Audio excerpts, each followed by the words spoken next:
ज्ञान चैतन्य प्रसारम्। నమస్కారం, మన ధర్మం కార్యక్రమానికి స్వాగతం. ఇవాటి మన ధర్మం కార్యక్రమంలో మన ధర్మ సందేహాలను నివృత్తి చేసేందుకు మనతో పాటు ఉన్నారు ప్రముఖ ఆధ్యాత్మికవేత్త బ్రహ్మశ్రీ గడ్డమనుగు రామకృష్ణమూర్తి గారు. గురుగారు నమస్కారం. శ్రీమాత్రే నమః. గురుగారు, సాధారణంగా సీతారాముల వారి కళ్యాణం చైత్రశుద్ధ నవమి నాడు నిర్వహిస్తారు. కానీ ఒంటిమిట్ట కోదండరామస్వామి వారి కళ్యాణం మాత్రం చైత్రశుద్ధ చతుర్దశి నాడు నిర్వహిస్తారు. ఎందుకని? క్షీరసాగర మథనం నుంచి శ్రీలక్ష్మి చంద్రుడు ఉదయించారు. అందుకే లక్ష్మీదేవిని చంద్రసోదరి అంటారు. ఆ లక్ష్మీదేవి సీతమ్మ వారిగా ఆవిర్భవించిన నేపథ్యంలో రామచంద్రమూర్తితో జరిగే కళ్యాణాన్ని అభిజిత్ ముహూర్తంలో మిట్ట మధ్యాహ్నం చేస్తున్నటువంటి నేపథ్యంలో చంద్రుడికి తన సోదరి వివాహాన్ని చూడలేకపోయానన్నటువంటి బాధ కలిగిందిట. అందుకే సోదరిని అభ్యర్థించాడు, నీ కళ్యాణాన్ని నేను కనులారా చూడాలనుకుంటూ ఉన్నాను, నాకు ఆ అదృష్టం దక్కదా? ఆ చంద్రుడి కోరికను తీర్చటం కోసం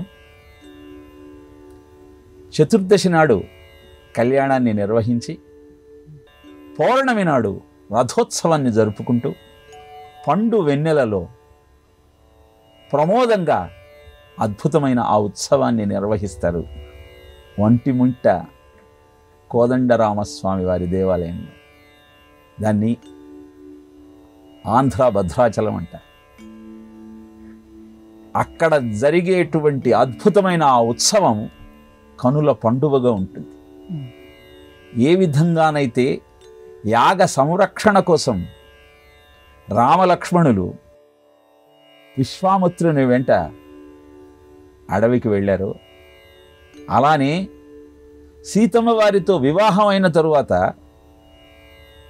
మురుకండ మహర్షి శృంగి మహర్షి ఆహ్వానం మేరకు సీతా లక్ష్మణులతో కలిసి యాగ సంరక్షణ కోసమై రామచంద్రమూర్తి అరణ్యానికి వెళ్ళారట. అక్కడ వారి యాగాన్ని సంరక్షించిన తరువాత వారు ఆనందంతో ఒకే శిల మీద సీత లక్ష్మణ రామచంద్రమూర్తుల యొక్క దివ్యమంగళ రూపాలను చిత్రీకరించి ప్రతిష్ఠించారు. అనంతరం జాంబవంతుడు అద్భుతంగా ఆ ప్రతిష్టకు పూనుకున్నాడు. ఇలా ఏకశిల మీద ఆ మూర్తులు చిత్రీకరించిన కారణాన ఆ పురానికి ఏకశిలాపురము అన్న పేరు వచ్చింది. విచిత్రం ఏమిటి అంటే, హనుమంతుడు ఉండని ఒకే ఒక్క రామాలయం ఒంటిమిట్టలో ఉన్నటువంటి కోదండరామస్వామి వారి ఆలయం. ఎందుకంటే అప్పటికి ఇంకా హనుమంతుడికి రామచంద్రమూర్తికి పరిచయం కాలేదు, వనవాసానికి రామచంద్రమూర్తి వెళ్ళలేదు అని చెప్తారు. ఏకశిలాపురంలో నేను రచన చేశాను అని పోతనామాత్యుడు చెప్పిన కారణాన పోతనామాత్యుడు కూడా అక్కడే జన్మించాడని నవమి నాడు పోతన జయంతిని నిర్వహిస్తారు అక్కడ. ఇలా మెరగు చెంగటనున్న మేఘంబు కైవడి నుదిత చెంగటనుండ నొప్పువాడు అని ఏ అద్భుతమైన రామచంద్రమూర్తి యొక్క దివ్యమంగళ విగ్రహాన్ని తన కనుల ముందు చూచి భాగవతాన్ని రచించటానికి నేను ఉద్యుక్తున్నయ్యానని పోతనామాత్యుడు చెప్పాడో దానికి నిలువెత్తు నిదర్శనంగా అక్కడ పోతన జయంతిని చైత్రశుద్ధ నవమి నాడు నిర్వహిస్తారు. ఇలా ఇన్ని విశేషాలతో ఉన్నటువంటి ఆ స్వామిని అర్చించిన తరువాత అద్భుతమైనటువంటి కళ్యాణం జరుగుతుంది, అన్ని శుభాలు వనగూడుతారు అని రామభక్తుల యొక్క విశ్వాసం. గురుగారు, రామాయణంలో అన్ని కాండలు పారాయణ చేయొచ్చు కానీ ఉత్తరకాండను మాత్రం పారాయణ చేయకూడదు అంటారు. ఎందుకని? రామాయణము ఉత్తరకాండతో కలిపి 24,000 శ్లోకాలు. వాల్మీకి మహర్షి రామ పట్టాభిషేకం దాకా రచించిన తరువాత జరగబోయే కథను ఉత్తరకాండలో చెప్పటం జరిగింది. రామాయణం అనగానే గాయత్రీ మంత్రంలోని 24 బీజాక్షరాలకు 24,000 శ్లోకాల వ్యాఖ్యానమని, గాయత్రీ మంత్ర రహస్యాన్ని అద్భుతంగా వివరించేటువంటి ఉద్గ్రంథమని చెబుతారు. సామాన్యంగా సాంప్రదాయం ఏమిటి అంటే, శ్రీరామ పట్టాభిషేకాన్ని జరుపుకొని అక్కడతో రామాయణ పారాయణాన్ని ఆపేస్తారు. ఒకవేళ ఉత్తరకాండ కూడా ప్రవచనంలో చెప్పినట్టయితే మళ్ళీ బాలకాండ కూడా చెప్పుకొని సీతారామ కళ్యాణంతో ప్రవచనాన్ని ఆపేస్తారు. ఎందుకంటే శుభంగా సంతోషంగా రామాయణ పారాయణాన్ని చేస్తూ జీవితాన్ని సరైన మార్గంలో సరిదిద్దుకోవాలనుకునే ఔత్సాహికులకు రామావతార పరిసమాప్తి, సీతమ్మ యొక్క భూదేవి దగ్గరకు వెళ్ళేటువంటి కథాగమనం కొంత విచారాన్ని కలుగజేస్తుంది కనుక. కానీ ఉత్తరకాండలోనే ఈ దేవతామూర్తులు వానరులుగా జన్మించిన వైరం, అనేక మంది జన్మరహస్యాలు చెప్పటం జరుగుతుంది. కొందరు అసలు ఉత్తరకాండ రామాయణంలోనే లేదనేవాళ్ళు ఉన్నారు, యుద్ధకాండ కూడా రామాయణంలో లేదనేవాళ్ళు ఉన్నారు. కానీ వాల్మీకి గ్రంథ ప్రారంభంలోనే చెప్పినట్టు రామాయణము 24,000 శ్లోకాల గ్రంథము. ఉత్తరకాండతో కలిపితే మాత్రమే అది 24,000 శ్లోకాలుగా పరిగణింపబడుతుంది కనుక ఉత్తరకాండ కూడా రామాయణంలో భాగమే అని పెద్దల మాట. యావత్ స్థాస్యంతి గిరయః సరితశ్చ మహీతలే తావద్ రామాయణ కథ లోకేషు ప్రచరిష్యతి అంటాడు బ్రహ్మదేవుడు వాల్మీకితో రామాయణాన్ని రచించమని చెప్పుతున్నటువంటి సమయంలో. కనుక గిరులు తరులు ఉన్నంతకాలం, భూమండలం మీద జనసంచారం ఉన్నంతకాలం పారాయణీయం చేయాల్సిన ఉద్గ్రంథము రామాయణం. ఎందుకంటే రామో విగ్రహవాన్ ధర్మ, ధర్మానికి ప్రతిరూపమే రాముడు. రాముడు లాంటి మహానుభావుడు మా దేశంలో జన్మించలేదు కనుకనే మా దేశంలోని యువత విశృంఖలంగా సంచరిస్తోంది అని కోల్మన్ అనేటువంటి మానసిక తత్వవేత్త చెప్పటం జరిగింది. ఆ విదేశాలలో ఉన్నటువంటి వైపరీత్యాలన్నింటినీ చూచిన తరువాత. అందుకే రామకథను వింటూ రామాయణాన్ని పారాయణ చేస్తూ రాముడు నడిచినటువంటి బాటయే మన జీవన పథంగా మార్చుకుంటూ శ్రేయస్సును పొందే ప్రయత్నం చేద్దాం.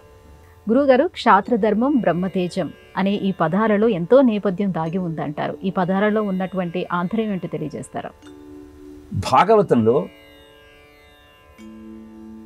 స్వయంభూమనువు కర్దమ మహాముని దగ్గరికి వచ్చి వేద జ్ఞానాన్నంతా విస్తరించేటువంటి బాధ్యత మీకిచ్చినటువంటి బ్రహ్మదేవుడు సమాజాన్ని రక్షించాల్సిన బాధ్యత మాకిచ్చాడు అంటూ క్షాత్రధర్మంలోని విశిష్టతను, బ్రహ్మతేజంలోని ఔన్నత్యాన్ని తెలియజేశాడు. అనంతరము విష్ణు పురాణంలో నక్షాత్రం బ్రహ్మా వర్ధతే అని వ్యాసుడు ప్రవచించాడు. అంటే క్షాత్రియ తేజం లేకుండా బ్రాహ్మణత్వానికి ఉనికి లేదు అని తెలియజేశాడు. భగవద్గీతలో ఎత్ర యోగేశ్వర కృష్ణో ఎత్ర పార్థో ధనుర్ధరః తత్ర శ్రీర్విజయోభూతి ధ్రువానీతిర్మతిర్మమ అని భగవద్గీత సారాంశాన్నంతా ఒక్క శ్లోకంలో పెట్టి మనకు అందజేశాడు వ్యాస భగవానుడు. అంటే ఎక్కడైతే యోగేశ్వరుడైన కృష్ణుడు ఉండడో, ఎక్కడైతే ధనుర్ధారి అయిన అర్జునుడు ఉండడో అక్కడ విజయము, విభూతి, సంపదలు ఉండవు. ఈ అన్ని వ్యాఖ్యానాలను సమీక్షించిన తరువాత అర్థమయ్యేది ఏమిటి అంటే, క్షాత్ర తేజము అంటే ఆచరణ, బ్రాహ్మణత్వము అంటే ఆలోచన. తల నుంచి పుట్టినవారు బ్రాహ్మలు అంటే ప్రతివాడిలో ఈ 4 లక్షణాలు ఉంటాయి. నువ్వు ఆలోచించి పని చెయ్యి. ఆలోచించి అక్కడే ఆగిపోతే, ఆచరణ లేకపోతే ఆ ఆలోచనకు అర్థం లేదు. ఆలోచన లేకుండా నీకు ఇష్టం వచ్చినట్టు చేసుకుంటూ పోతే అది నీకు సఫలత్వాన్ని అందించదు. అందుకే క్షాత్రవీర్యము బ్రహ్మతేజము కలసి ఉండిన కలదు జయమని చెబుతారు పెద్దలు. మనము దత్త చరిత్రను పరిశీలించిన కార్తవీర్యార్జునునికి పరశురామునికి యుద్ధం జరుగుతుంది. అంటే క్షాత్ర తేజానికి బ్రాహ్మణత్వానికి మధ్య జరిగే యుద్ధము సత్ఫలితాలను ఇవ్వదు. అందుకే వీరిద్దరిని దత్తాత్రేయుడు పిలిచి కార్తవీర్యార్జునునికి ముక్తి ఇచ్చి పరశురాముడికి జ్ఞానోదయం చేస్తాడు. కనుక పురాణాలలో కనపడే ఈ సంఘటనలన్నింటినీ మనం గమనించగలిగితే జాతి అంతా ఆనంద ఉత్సవాలతో కళ్యాణమయంగా జీవితాన్ని గడపాలి అంటే ఆచరణ, ఆలోచన ఈ 2 ఉండాలని చెప్పటమే క్షాత్ర ధర్మాన్ని, బ్రహ్మ తేజాన్ని మాటిమాటికి ఉటంకిస్తూ, క్షత్రియత్వం లేకపోతే బ్రహ్మతేజానికి ఉనికి లేదు, బ్రాహ్మణత్వానికి క్షత్రియత్వానికి సరి అయినటువంటి స్థానం ఉన్నప్పుడే సమాజం సుఖశాంతులతో వర్ధిల్లుతున్నది అని తెలియజేయటమే ఈ పదాల యొక్క ఆంతర్యం. తెలుసుకుందాం. మనలో మనము వైషమ్యాలతో, విభేదాలతో కొట్టుకోకుండా అందరూ ఒకే పరమాత్మ యొక్క చైతన్యం అన్న భావనతో జీవితాన్ని గడపగలిగితే వైషమ్యాలకు తావు ఉండదు, విజయాలకు ఆస్కారం ఉంటుంది. కాబట్టి అలాంటి అద్భుతమైన జీవన విధానాన్ని, పురాణ విజ్ఞానాన్ని నేర్చుకుంటూ సంస్కరించుకునే ప్రయత్నం చేద్దాం. గురుగారు, కోడెమొక్కల రాజన్నగా వేములవాడ రాజరాజేశ్వర స్వామికి పేరు. ఇక్కడ కోడెదానం ఎందుకు చేస్తారు? అద్భుతమైన రాజరాజేశ్వర స్వామి యొక్క కరుణా కటాక్ష వీక్షణ లేనిదే ఏ పని జరగదు అన్నది ఆ స్వామి భక్తుల యొక్క విశ్వాసం. రాజరాజ నరేంద్రుడనే రాజు క్షయవ్యాధితో బాధపడుతూ ఆ క్షేత్రానికి వచ్చాడు. అక్కడ ఉన్న బోధి వృక్షం కింద ఉన్నటువంటి దక్షిణామూర్తిని ఆరాధిస్తూ ఆ రాత్రి నిదురించాడు. అక్కడ ఉన్న ధర్మతీర్థంలో మరునాడు పొద్దున స్నానం చేయటానికి దిగగానే ఏదో ఒక అదృశ్య శక్తి ఆ కొలను అడుగుకు లాగేసింది. అనంతరం ఆయన క్షయవ్యాధి నయమై అద్భుతమైన ఆనందాన్ని ఆయన అందుకోగలిగాడు. బయటికి వచ్చి చూస్తే అక్కడ ఒక ముని ఆ ధర్మతీర్థంలోని జలంతో అందరికీ రోగాలు నయం చేయటం గమనించాడు. ఇప్పటికీ ఆ కొలనులోని నీటన్నీ తీసేస్తే కింద 2 బేతాళ విగ్రహాలు కనపడతాయి. ఇంత అద్భుతమైన క్షేత్ర మాహాత్యం ఉన్నటువంటి ఆ దేవాలయంలోకి వెళ్ళినటువంటి నూతన వధూవరులు అక్కడ కోడెను దానంగా సమర్పిస్తారు. ఎందుకంటే వృషభమెక్కి ఊరూరా తిరిగాడే, నీ ధర్మాన్ని ఆచరించమన్నాడే. ఎద్దు ధర్మానికి చిహ్నం. కొత్తగా వివాహం చేసుకున్న భార్యాభర్తలిద్దరూ ఆ స్వామి సమక్షంలోకి వచ్చి ధర్మబద్ధమైన జీవితాన్ని గడపటానికి మేము శ్రీకారం చుడుతూ ఉన్నాం, నీ ఆశీర్వాదం మాకు కావాలి, నువ్వు నిత్యము ఏ వాహనాన్ని అయితే అధిరోహించి సంచరిస్తావో ఆ వాహనాన్ని మాకు ప్రసాదించు, అందుకోసమే ఈ వృషభాన్ని నీకు దానం చేస్తున్నాం అన్న భావనతో ధర్మబద్ధమైన జీవితానికి పునాదులు నిర్మించుకోబోతున్నామన్న సంకల్పంతో అక్కడ కోడె దానాన్ని ఇస్తాడు. తరుణీ ఒక్క ముహూర్తముండు మిది సంధ్యాకాలమెక్కాలమందరయన్ భూతగణావృతుడైన కామారాతి లీలన్ వృషేశ్వరయానమున సంచరించుచునుండు ఎలా ధర్మమున్ వీడగన్ అంటాడు కశ్యప ప్రజాపతి తన భార్య అయిన దితితో. ధర్మాన్ని తప్పమంటూ ఆమె ప్రోత్సహిస్తున్న సమయంలో ధర్మబద్ధమైన జీవితాన్ని గడపమని చెప్పటం కోసమే సంధ్యా సమయంలో వృషభాన్ని అధిరోహించి సదాశివుడు విహరిస్తూ ఉంటాడు. ఈ సమయంలో నిద్రపోకూడదు, భోజనం చేయకూడదు. ఇలా ధర్మాన్ని ప్రబోధించేటువంటి అద్భుతమైన ఈ ఘట్టాన్ని మనం జ్ఞాపకం చేసుకుంటూ ధర్మమే మన జీవితానికి ఆధారం కావాలన్న సత్యాన్ని జ్ఞాపకం చేసుకుంటూ వేములవాడలో రాజరాజేశ్వరునికి కోడె దానం చేస్తూ ఉంటారు. అదే కోడె దానంలోని ఆంతర్యం. గురువుగారు, అయ్యప్పను దీక్షా సంవిధానంలో భక్తులు ఆరాధిస్తారు. అయ్యప్ప అనే పేరులో ఉన్నటువంటి ఆంతర్యం ఏమిటి? మహిషాసురుడు విశృంఖలమైనటువంటి ప్రవర్తనతో అందరినీ భయ విహ్వలులను చేస్తున్న సమయంలో అమ్మవారు మహిషాసుర మర్దనిగా అవతరించి అతనిని అంతం చేసింది. స్త్రీ పట్ల చులకన భావనతో ప్రవర్తించినటువంటి ఆ రాక్షసుడికి గుణపాఠం చెప్పింది. తన అన్నయ్య అయిన మహిషాసురుణ్ణి జగన్మాత వధించింది అన్నటువంటి కోపంతో మహిషాసురుడి చెల్లెలైనటువంటి మహిషి బ్రహ్మదేవుడి గురించి కఠోరమైన తపస్సు చేసింది. ఏం వరం కావాలో కోరుకోమన్నాడు బ్రహ్మదేవుడు. మృత్యువు లేకుండా వరాన్ని ప్రసాదించమంది. అది సాధ్యం కాదు. జాతస్య మరణం ధ్రువం, పుట్టినవాడు సావక తప్పదు, ఇంకేదైనా కోరుకోమన్నాడు. అయితే విష్ణువు శివుడు వీరిద్దరి సంయోగం ద్వారా జనించినటువంటి కుమారుడి ద్వారా నాకు మరణాన్ని ప్రసాదించమన్నాడు అని కోరుకుంది మహిషి. ఇది అసాధ్యం. కానీ రాక్షసులను అంతం చేయటం కోసం పరమాత్మ అనేక అవతారాలు ఎత్తుతూ ఉంటాడు. క్షీరసాగర మథనం జరిగే సమయంలో అమృతం ఆవిర్భవించింది. దాన్ని దేవతలకు అందజేయటం కోసం విష్ణువు మోహిని అవతారాన్ని దాల్చాడు. అద్భుతమైన ఆ మోహిని సౌందర్యాన్ని చూచి శివుడు కూడా మోహితుడయ్యాడు. వారిద్దరికీ అయ్యప్ప జన్మించాడు. అయ్య విష్ణువు, అప్ప శివుడు. అందుకే హరిహర సుతుణ్ణి అయ్యప్పగా అభివర్ణించటం జరిగింది. అనంతరము మహిషను అంతం చేయటం కోసం రాజశేఖరుడి ఆస్థానంలోకి ప్రవేశించాడు అయ్యప్ప. అక్కడ ధర్మబద్ధమైన జీవితాన్ని గడపటం కోసం ఏ ఏ నియమాలు పాటించాలో అందరికీ తెలియచేయటం ప్రారంభించాడు. అయ్యప్ప స్వామి దీక్ష అంటేనే మాల ధారణం, నియమాల తోరణం.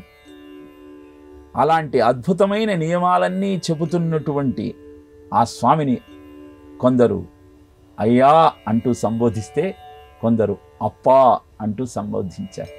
అలా అయ్యప్పగా కీర్తి గడించి అనంతరం రాజ్యాధికారాన్ని స్వీకరించమన్నటువంటి రాజశేఖరుడి మాటను కాదని తనకు ఆలయాన్ని నిర్మించమంటూ బాణప్రయోగం చేస్తే అది పంపానదీ తీరంలో ఆ బాణం పడి అక్కడ ఆ స్వామికి ఆలయాన్ని నిర్మాణం చేయటం జరిగింది.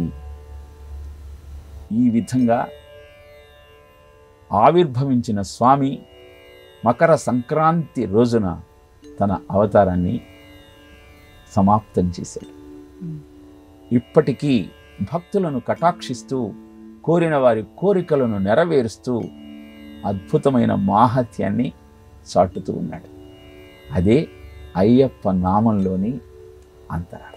అరుణాచలం అనే 5 అక్షరాల్ని జ్ఞాన పంచాక్షరిగా పేర్కొంటారు. అరుణాచలంలో అరుణాచలేశ్వరుడి ఆవిర్భావం ఎలా జరిగింది?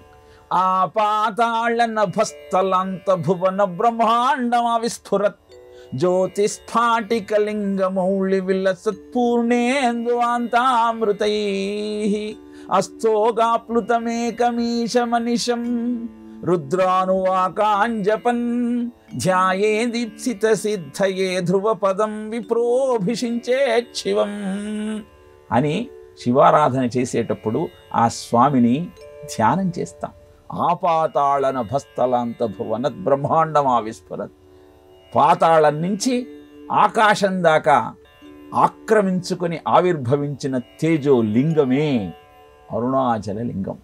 ఒకప్పుడు బ్రహ్మ విష్ణువుల మధ్య నేను గొప్ప అంటే నేను గొప్ప అన్నటువంటి వాదన వచ్చినప్పుడు అద్భుతమైనటువంటి తేజోస్తంభంలాగా ఆవిర్భవించి వారి అహంకారాన్ని అంతం చేసినటువంటి అద్భుతమైన మూర్తియే ఈ అరుణాచల లింగం యొక్క కథ.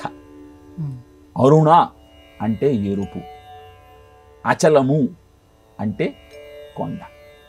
అక్కడ కొండ రూపంలో ఆవిర్భవించారు శివమూర్తి.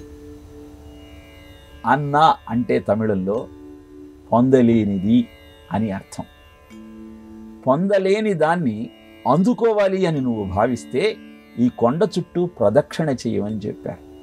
ఇద్దరు విద్యాధరులు ముని శాపానికి గురి అయ్యి పిల్లిగా గుర్రంగా మార్పు చెందితే ఆ జంతు జన్మల నుంచి ఎలా బయటపడాలో ఆలోచించి ఈ అద్భుతమైనటువంటి క్షేత్రానికి, ఈ కొండకు ప్రదక్షిణ చేసి వాళ్ళ స్వస్వరూపాలను పొందారు. అందుకే అరుణాచలం వెళ్ళిన వారు ఆ అరుణగిరికి ప్రదక్షిణ చేసి ఆ 14 కిలోమీటర్లను ఆనందంగా శివనామ స్మరణతో ముగించుకొని అనంతరం విశ్రమిస్తారు. పౌర్ణమి నాడు చేసే అద్భుతమైన ఈ ప్రక్రియ నీ జీవన గమనాన్ని మార్చివేస్తుంది, నీ స్వస్వరూప భావన నీకు కలుగజేస్తుంది. అలాంటి అద్భుతమైన క్షేత్రంలో రమణ మహర్షి 17వ ఏట ప్రవేశించి అద్భుతమైనటువంటి తత్వాన్ని ప్రజలకు బోధించి అనంతరం ఏప్రిల్ 14, 1950 సంవత్సరంలో అందరూ చూస్తుండగా ఆ అరుణాచల ఈశ్వరునిలో ఐక్యమయ్యారు. విచిత్రం ఏమిటి అంటే తిరుమలలో ఉన్నటువంటి శిలాతోరణాన్ని పరీక్షించి ఇది 200 కోట్ల సంవత్సరాల క్రితం ఆవిర్భవించినటువంటి కట్టడము అని ఆధునిక శాస్త్రవేత్తలు తెలియజేశారు. అరుణాచలంలో ఉన్న కొండను పరీక్షించి ఇది ఎప్పటిదో చెప్పటం ఎవరి తరమూ కాదు అని చెప్పారు. అంటే శివుడే కటాక్షించటం కోసం కొండ రూపంలో ఆవిర్భవించి తన కృపను మనకు అందజేసిన అద్భుత క్షేత్రమే అరుణాచలం. జ్ఞాన పథానికి మార్గం అరుణాచల ప్రయాణం. అరుణాచలం వెళ్ళిన తరువాత, అరుణాచలం వెళ్ళకముందు ఇలా మీ జీవితాన్ని 2 భాగాలుగా మీరే అవలోకన చేసుకునే అదృష్టం మీకు అరుణాచలం వెళ్ళిన తర్వాత మాత్రమే సిద్ధిస్తుంది. గురుగారు, ఇవాటి మన ధర్మం కార్యక్రమంలో మాకు వచ్చినటువంటి ధర్మ సందేహాలన్నీ కూడా నివృత్తి చేసినందుకు ధన్యవాదాలండి. కృష్ణార్పణ. ఇది ఇవాటి మన ధర్మం కార్యక్రమం. రేపు మన ధర్మం కార్యక్రమంలో మళ్ళీ కలుసుకుందాం. నమస్కారం. ఈ కార్యక్రమాన్ని తిరిగి చూడాలనుకుంటే www.youtube.com/ETV Life Spiritual లో చూడవచ్చు.